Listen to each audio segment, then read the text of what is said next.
Alright, I apologize. Any purring you hear in the background. My cat is being very, very needy today. Chapter 3. A Caucus Race and a Long Tail. They were indeed a queer-looking party that assembled on the bank, the birds with draggled feathers, the animals with their fur clinging close to them, and all dripping wet, cross, and uncomfortable. The first question, of course, was how to get dry again. They had a consultation about this, and after a few minutes it seemed quite natural to Alice to find herself talking familiarly with them, as if she had known them all her life. Indeed, she had quite a long argument with the Lorry, who at last turned sulky and would only say, "I'm older than you and must know better." And this Alice would not allow without knowing how old it was, and as the Lorry positively refused to tell its age, there was no more to be said. At last the mouse, who seemed to be a person of some authority among them, called out, "Sit down, all of you, and listen to me. I'll soon make you dry enough." They all sat down at once in a large ring, with the mouse in the middle. Alice kept her eyes anxiously fixed on it, for she felt sure she would catch a bad cold if she did not get dry very soon. "Ahem," said the mouse with an important air. "Are you all ready? This is the driest thing I know. Silence all round, if you please." William the Conqueror, whose cause was favoured by the Pope, was soon submitted to by the English, who wanted leaders and had been of late much accustomed to usurpation and conquest. Edwin and Morcar, the Earls of Mercia and Northumbria. "Ugh!" said the Lord, with a shiver. "I beg your pardon," said the mouse, frowning but very politely. "Did you speak?" "Not I," said the Lorry hastily. "I thought you did," said the mouse. "I proceed. Edwin and Morcar, the Earls of Mercia and Northumbria, declared for him, and even Stigand, the patriotic Archbishop of Canterbury, found it advisable." "Found what?" said the duck. "Found it," the mouse replied rather crossly. "Of course you know what it means." "I know what it means well enough when I find a thing," said the duck. "It's generally a frog or a worm. The question is, what did the Archbishop find?" The mouse did not notice his question, but hurriedly went on. "Found it advisable to go with Edgar Atheling to meet William and offer him the crown. William's conduct at first was moderate, but the insolence of his Normans— How are you getting on now, my dear?" it continued, turning to Alice as it spoke. "As wet as ever," said Alice in a melancholy tone. "It doesn't seem to dry me at all." "In that case," said the dodo solemnly, rising to its feet, "I move that the meeting adjourn for the immediate adoption of more energetic remedies." "Speak English," said the eaglet. "I don't know the meaning of half those long words, and, what's more, I don't believe you do either." And the eaglet bent down its head to hide a smile. Some of the other birds tittered audibly. "What I was going to say," said the dodo in an offended tone, "was that the best thing to get us dry would be a caucus race." "What is a caucus race?" said Alice, not that she much wanted to know. But the dodo had paused after the thought that somebody ought to speak, and no one else seemed inclined to say anything. "Why," said the dodo, "the best way to explain it is to do it.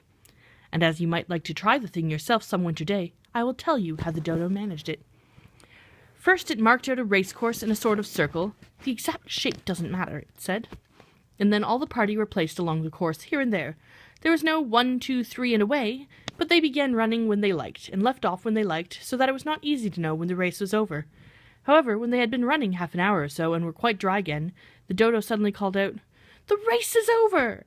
And they all crowded round it, panting and asking, "But who has won?" This question the dodo could not answer with a great deal of thought, and it stood for a long time with one finger pressed upon its forehead, the position in which you usually see Shakespeare in the pictures of him, while the rest waited in silence. At last the dodo said, "Everybody has won, and all must have prizes." "But who is to give the prizes?" quoted a chorus of voices asked. "Why, she, of course," said the dodo, pointing to Alice with one finger, and the whole party at once crowded around her, calling out in a confused way, "Prizes! Prizes!" Alice had no idea what to do, and in despair she put her hands in her pocket and pulled out a box of comfits. Luckily the salt water had not gotten into it, and it handed them round as prizes. There was exactly one apiece all round. "But she must have a prize herself, you know," said the mouse. "Of course," the dodo replied very gravely. "What else have you got in your pocket?" it went on, turning to Alice. "Only a thimble," said Alice sadly. "Hand it over here," said the dodo. and they all crowded round her once more while the dodo solemnly presented the thimble, saying, "We beg your acceptance of this elegant thimble," and when it had finished the short speech, they all cheered. Alice thought the whole thing very absurd, but they all looked so grave that she did not dare to laugh, and, as she could not think of anything to say, she simply bowed and took the thimble, looking as solemn as she could. The next thing was to eat the comfits. This caused some noise and confusion, as the large birds complained that they could not taste theirs, and the small ones choked and had to be patted on the back. However, it was over at last, and they sat down again in a ring and begged the mouse to tell them something more. "You promised to tell me your history, you know," said Alice, "and why it is you hate C and D," she added in a whisper, half afraid that it would be offended again. "Mine is a long and sad tale," said the mouse, turning to Alice and sighing. "It is a long tale, certainly," said Alice, looking down with wonder at the mouse's tail. "But why do you call it sad?" And she kept on puzzling about it while the mouse was speaking, so that her idea of the tale was something like this. "Fury said to a mouse that he met in the house, 'Let us both go to law. I will prosecute you. Come, I'll take no denial. We must have a trial, for really this morning I've nothing to do.' Said the mouse to the cur, 'Such a trial, dear sir, with no jury or judge, would be wasting our breath.' 'I'll be judge, I'll be jury,' said cunning old Fury. 'I'll try the whole cause and condemn you to death.'" "You are not attending," said the mouse to Alice severely. "What are you thinking of?" "I beg your pardon," said Alice very humbly. "You had got to the fifth bend, I think?" "I had not," cried the mouse sharply and very angrily. "A knot," said Alice, always ready to make herself useful and looking anxiously about her. "Oh, do let me help to undo it."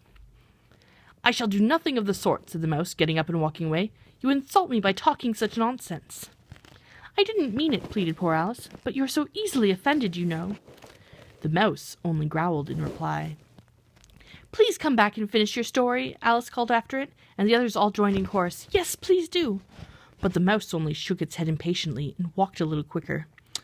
"What a pity it wouldn't stay," sighed the Lory, as soon as it was quite out of sight, and an old crab took the opportunity of saying to her daughter, "Ah, my dear, let this be a lesson to you never to lose your temper." "Hold your tongue, Ma," said the young crab a little snappishly. "You're enough to try the patience of an oyster."